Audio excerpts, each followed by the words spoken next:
Buttonholes are a necessary part in sewing almost any garment, and your buttonhole comes with instructions on your sewing machine. But I'm going to show you just a couple simple things to do when sewing a buttonhole so you won't get lost. First of all, make sure you have the right presser foot that is supposed to be working with your sewing machine to put on buttonholes. The next thing is you want to make sure that the settings are correct. Very important when you're making buttonholes, practice, practice, practice. Don't ever start a buttonhole unless you've practiced it a couple of times. Then what you do is you place your fabric underneath and place down the presser foot. The next thing you want to do is help guide your fabric back and forth during the buttonhole. The feed dog underneath here actually moves your fabric, but you can help it with your hands.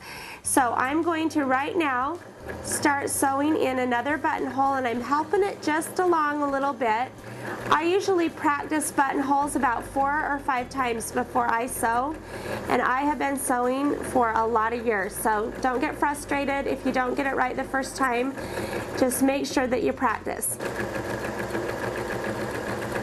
You want to measure your buttonhole so that you have the right size to fit your button. That's really important as well.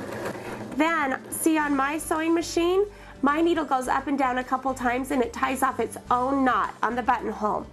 The next thing you're going to do is just take this out and you look at it and you say, okay, that looks really good. The next thing you do is when you have your buttonhole, you want to make sure it's nice and even on there. Then you take your seam ripper, and with your seam ripper you want to make sure that you don't go behind the back of the buttonhole or the top of the buttonhole, and you want to just poke a hole down right inside of that, where the seam is, and then just gently, ever so gently, pull the fabric back,